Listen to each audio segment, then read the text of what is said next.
Hey, welcome to Capsim Predict, a workbook that I made about 2 years ago, and its purpose is to calculate your customer score and to give you a good production number readout from there. Now, it's not perfect. I want to go ahead and be straightforward about that because you want to use your instinct. If you think that anything does not seem right, you want to check the values that you've entered in and also just to think about it outside the box. Maybe there's some other factors that you're not including. It's a way to game out everything. The algorithm that I'm using is based on trial and error. I went through a lot of data, but I do not have any actual numbers, and I know for a fact that it is not 100% accurate because of rounding errors mostly that will come at the end of every courier. They are displayed in whole numbers, whereas the actual value is a decimal number. So, first thing you're going to want to do is make sure that you're aligned with the round that you're currently on. The zoom out here kind of screws up the text a little bit, so let me go in a little closer. And what you're going to see here is that you got a date, January 1st. Of course, that actually never changes, but the 2018 will change. It depends completely upon what year you are in and your simulation. So make sure that this number is accurate. You can change it. I'll show you how. Go up to View. Go ahead and turn on all your headings and everything else. And you click on the cell that is the problem, if it is a problem, and then just simply edit it. If you're familiar with Excel, then this should not be a problem, but if you do have any issues, feel free to send me an email. This is my email right here. Alright, let's get into it. What you have right here, this entire area, is all of your ideal numbers. So, price, position, age, MTBF. You have all of your buying criteria broken down by percentage, and then all the calculations are done for you. These things never change, but price and MTBF, of course, ideal, performance, and size, they do change. So, as you change the round, so do they. This also goes for your current demand, your next year demand, and just a lot of other things that you are probably already familiar with. So what I'm going to tell you how to do is how to use this, and maybe we'll talk a little strategy if I have enough time. The first thing to turn your attention to is the category. Notice this comment right here. I have a lot of them all over the place, so if you get lost, go ahead and check it out. There might be something there. Traditional, low, high, performance, and size. These are already set. And your product, you need to enter in the name that goes along with whatever letter you've been assigned. Basically, Team A, what is it, Andrew? I can't remember, but it goes on. And we'll get into that too in a minute as far as whether you're up against human players or computers. So, after you've entered in your product name and you've made sure that your categories are correct, if you have something new that you wish to introduce, you can do so by clicking on the drop-down box and clicking on the category that it's going to go into. The next thing that you're going to do after entering the product name is clicking the new checkbox. Now, this is only done for new products, not done for the initial 5. The initial 5 you do not click the box for. So when you click this box, it tells the spreadsheet that what's happening is it's being introduced later into the year, and that means to delay the age calculation until that month. That helps with calculating the age score, so it's very important.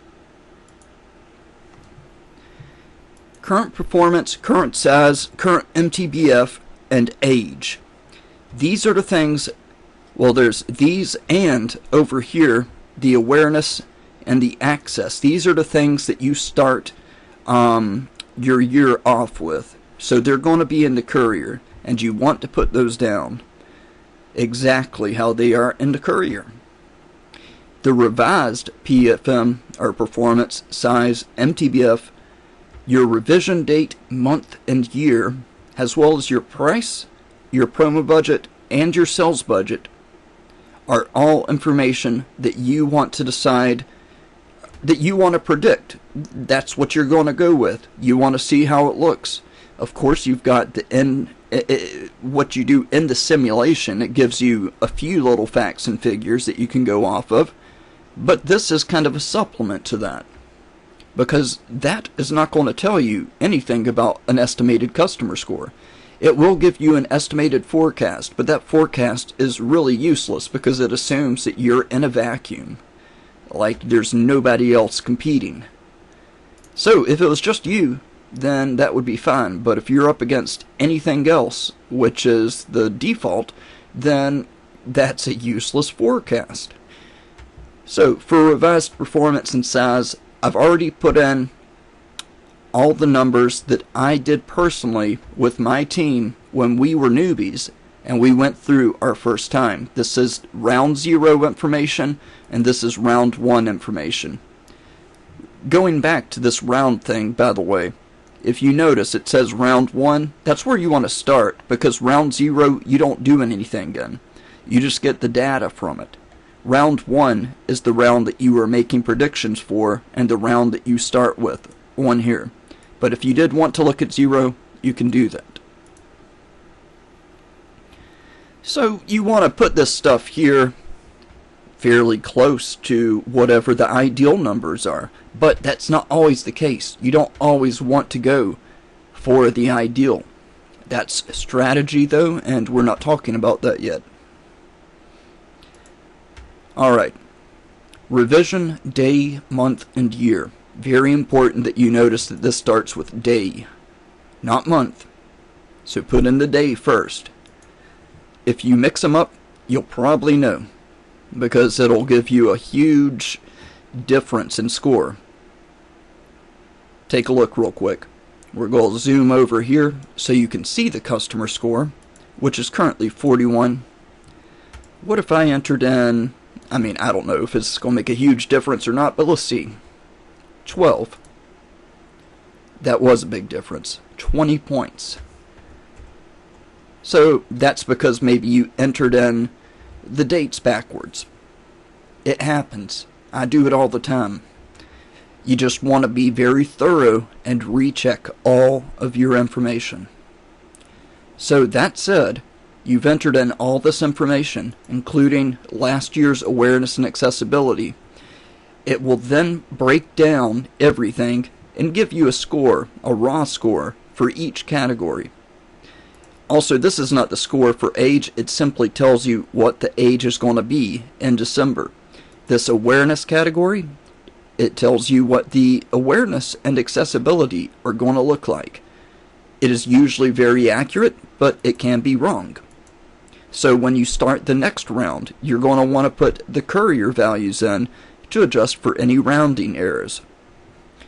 Position, price, age, MTBF, all of this. These are your actual, per category, your buying criteria scores. You can tell that with traditional, since this is the traditional category up top, the huge factors here are age and position, but age more so. Look at that, 41.24 raw points. Raw points comes from that.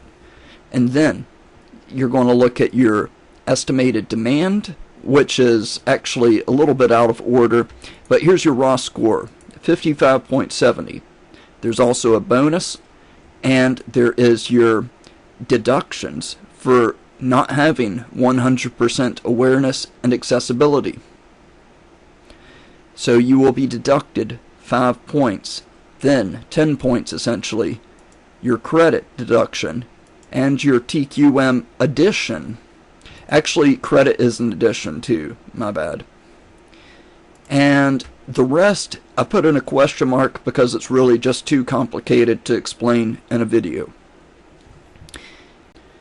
Next up, we're going to talk about these two parts, the advanced competitors' estimates and the forecast index. They're interrelated. So, this is the part where you really have to make a judgment call about your competitors. Are they good, bad, or somewhere in between? So, first off, you must decide, are you up against humans or are you against computers? Click this if you're against computers and click this for humans. It makes a difference in what their estimated competitor score. That's an average that I've calculated based off of other couriers. The more couriers that I get, the more that I can make a judgment call off of. So, the number of competing products. This is what you would enter your own data into. Leave this alone, and you can change it if you want, but it's kind of complicated. So right here, if you go into round 3 and you see that your opponent and the previous courier is launching a new product, which I showed you about earlier, then you can determine, based on the position, the size, and some other factors, whether they're launching it in traditional, low, high performance, or size. So based off of that, you're going to enter a new number in, or you'll leave it the same if you see no change. Generally, traditional and low, high in performance and size are going to have at least a couple extra by the end of the game. But they could balloon up. It could be quite a few. It's up to you to make these changes. How does that affect the actual result? Well, it does not affect, once again, it does not affect the customer score. Like I said, that is in a vacuum. You are the only determinant there. It just affects the production. So, if I change this to 7, watch the production down here. I'm going to change it to 7. It goes down. That's because you have more competition, less market share. There's other benefits to having more than one product in any given category. I think it's a good idea to get all eight slots filled up. So, what I was stating earlier is that this is the customer score average for all 12 months. The reason that matters to you is because the December customer score does not determine how many units you produce. The average does. But it's still useful just to check the December customer score to see where you left off and to see if this is actually giving you the results that you need. So click on December score. These are the numbers. You'll see that it simply takes the numbers from the front and puts them back here. But the customer score is different. So we're going to pull it up. I have a courier right here with me. This is courier round 1 from the time that I went through it. And Able is not mine. Whoops, it's Eat, sorry. The customer score came out to be 46, and the units sold to segment came out to be 1474, but there was a stock out, so it could have gone higher. Also notice 82% and 67% were the customer awareness and accessibility. Now we'll look back at this, and how did we do? First off, you see that accessibility was 65%, awareness was 82%. That matched up very closely, 82 to 67, so it's only off by 2% on the accessibility. Not a big deal. The actual December score was 43, so it's below it by 3 points. Once again, that is not a big deal. Going back to the overview, the actual number that it says that you could produce and sell is 1568, one taking in when taking inventory into the equation. So you see that that is within that margin of error. I don't know if that's the right term or not, but it's basically about 70 to 80 points away in terms of units sold. And had we not stocked out, who knows? And I'm not going to go through every single one on here. I actually made a sheet that will break it down much quicker. This is not something I'm distributing. This is just simply for me to show you how it came out, how it panned out. The top category is straight from the courier. The blue is just what the sheet said, and the yellow is the difference. So these are the actual numbers that separate my prediction, or the sheet's prediction, from the courier. So there was a surplus on EAT of 116, and these numbers may be from a different run through where I was putting in something slightly different, but not far from that, so I can't recall.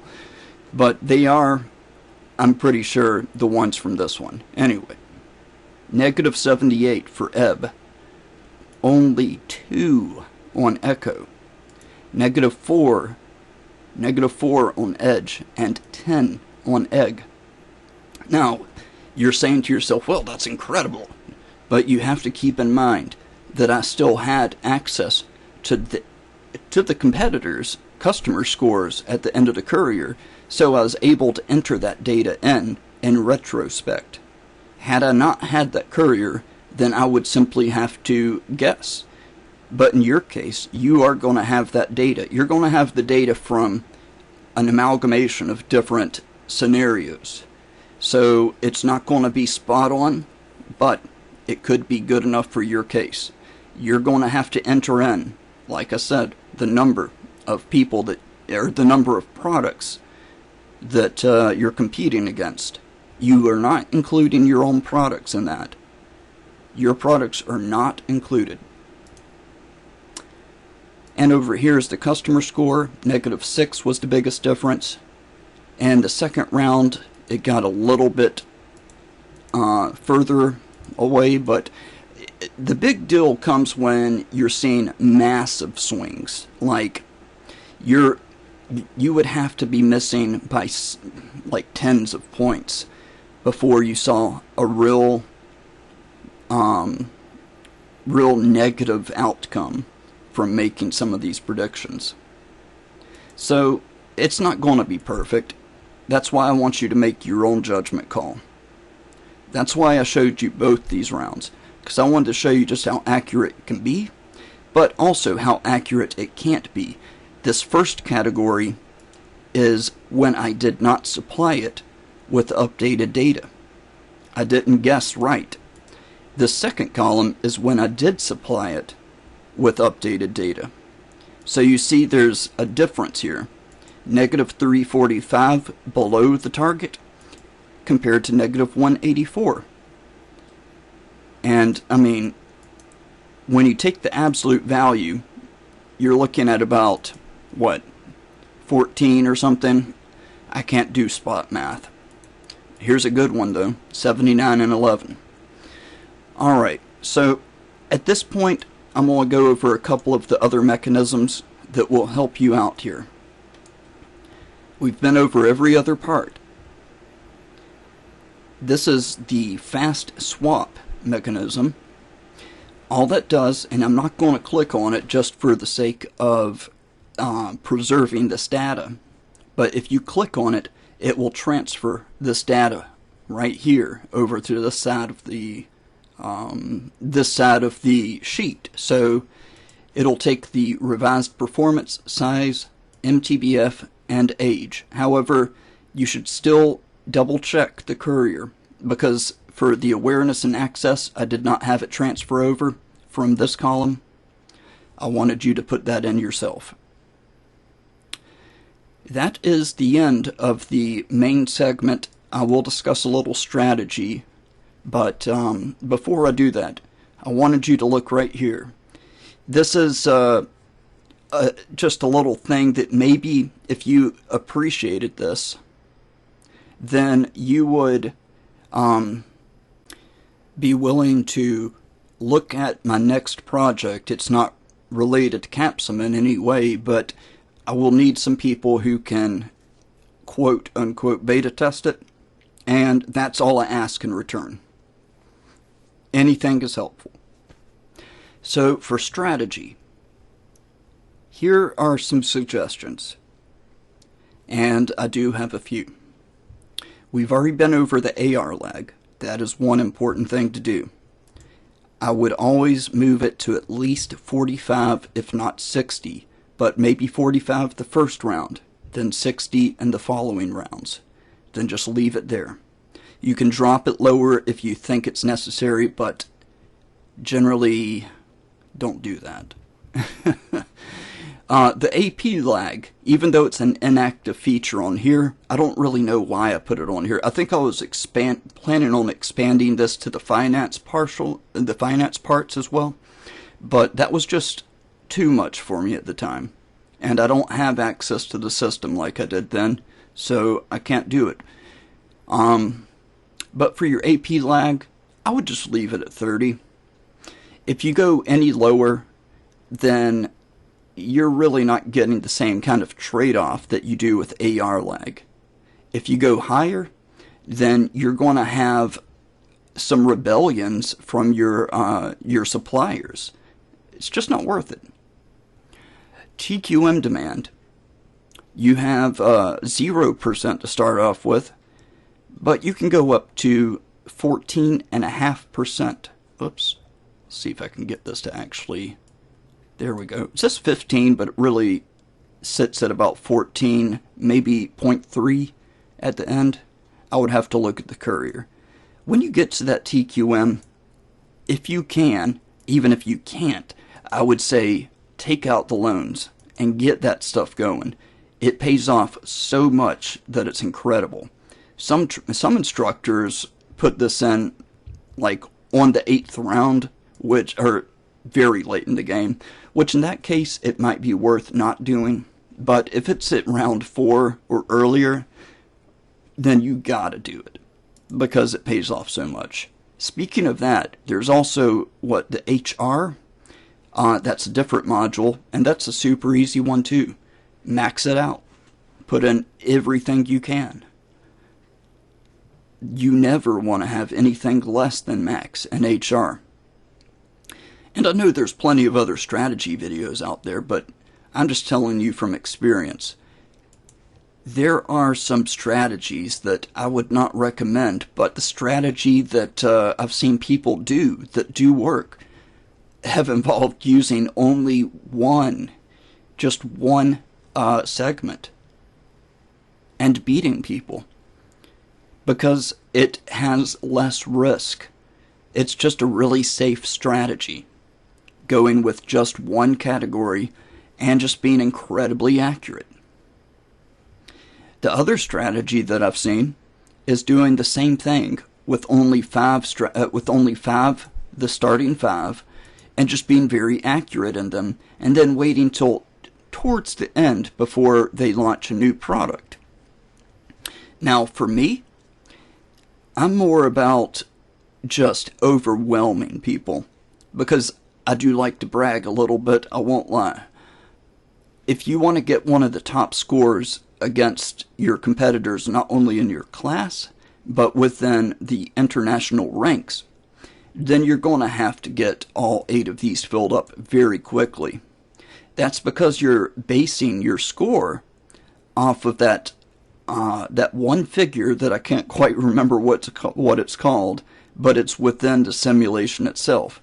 And it scores you at the end of each round based on your accuracy and your completion rate within different categories. It's impossible to get a perfect, I think 1,000 is the total cumulative score. It's impossible to get to that unless there's just some module or some setting that could be set up to allow you to do such, because you can't get to the range that you need with awareness and accessibility to get the full score in one round. Even even if you were to put in some insane amount of money. See, it will max out at a certain percentage, and it will not go any higher. See, 88%, and you just spent $10 million. Sorry. But how much should you invest in promo budget and sales budget? This part is a little difficult to say. It really does depend on your class. If you think you're up against some other aggressive people, then I would invest a lot more than $2,000. I did have to fight my classmates a little bit over this. That's why we entered in some lower numbers. But when I was doing it myself, to get the highest score that had ever been achieved in the first round of the finals, then I went out on a limb, and I believe that I put in numbers like 3,000, if not 3,500. It might have been closer to that. But I was able to figure out the exact number for just about everything to get to the certain point where I needed to be. The other thing that's impossible in a normal gameplay is to please all of your employees. I believe that you're going to have some turnover as the game progresses. You can't really do anything about that, so don't worry too much. You can only go so high in your HR departments. If they introduced HR in the very first round, that might be different, but for most people, it is introduced in the second round. If you want to adjust these scores, instead of adjusting these, just enter a decimal in. So 3.3, then it's just going to multiply by whatever you put in there. Some instructors, they like to change these numbers up. So if they do, I've put a spot here in the instructions that you can change that. It's right here. This will save you from having to edit one of those complex formulas. You put in the numbers and it will change it on the other side. Also, I forgot to mention that there are instructions. They are slightly outdated, but they still give the general concept, and they explain what I did to get this this spreadsheet here to work.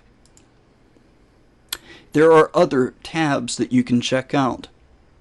They aren't incredibly exciting, I have to admit, but they show how the inner mechanisms work and what I use to calculate. Now, when I made this, I wasn't incredibly good with Excel, so there's a lot of excessive, I wouldn't call it coding, but just a lot of excessive writing and formulas that weren't necessary at the time. If I were to remake it from scratch, it would look a lot more, it would just be a lot more streamlined. But that said, it took an incredibly long time to come up with. This is some of the raw data. You can look at it. These are from computer runs, like going against the computer. And if you look around, you'll see just random things just sitting out here in the middle. That's because I was very sloppy and didn't clean up. I didn't intend to actually distribute this. This was just something that I wanted to do for, just seeing what I could do if I could solve it. So you got plenty of data here. If you want to see how making just one small change and isolating the other variables, how that will affect your customer score, these are all here. And these will be very useful for you. Data control, that's where pretty much all the formulas run through. For example, this is the one that states the competitor's score that you need to enter that decimal or integer number in for. Well, it looks like my time is run out, so I do want to end on that note one more time. I do appreciate you coming by and looking at the video, and also for downloading this. It's in the link below. If you can help me out, please send me an email. Thank you.